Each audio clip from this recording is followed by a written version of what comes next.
Les vendanges dans les Côtes-du-Rhône sont très souvent acrobatiques, impossible d'amener un tracteur jusqu'ici.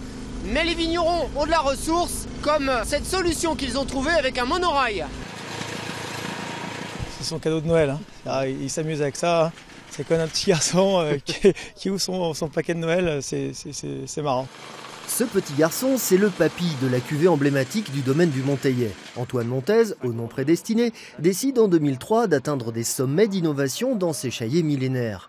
Sur ces terrasses, parfois construites par les Romains, afin d'aider les vendangeurs à sortir le raisin des vignes, il installe un monorail. Surtout pour les vendanges et puis toute l'année pour charrier du matériel, des échalas, quand on refait les murs pour remonter des pierres. Agrippé sur 300 mètres de dénivelé au cœur escarpé du Combar, une parcelle de côte rôtie, ce dispositif à crémaillère a été conçu par une société suisse de remonte-pente. Un investissement réalisé conjointement avec le domaine Barge, voisin, et amorti en 5 ans. C'est le premier monorail qu'on a installé en France, donc il y a une douzaine d'années.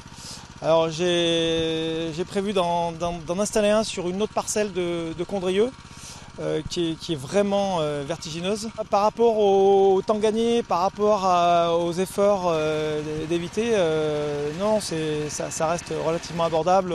Familier des paris, Stéphane Montez a décidé cette année d'attendre le tout dernier moment pour vendanger, mais il faut du renfort pour le dernier coup de rein avant que la pluie ne douche sa stratégie. Même si tu peux mettre 2 vendangeurs plus, ça sera toujours ça, hein. Après un été idéal pour le raisin, arrive un automne du même tonneau. 2015, c'était une année exceptionnelle. Je suis en train de me demander si cette année, ça va pas être meilleur que l'année passée en termes d'harmonie, d'équilibre, de finesse, d'élégance. C'est une année que tout vigneron rêve d'avoir un jour. Le millésime 2016 devrait être à la hauteur de ces vendanges acrobatiques.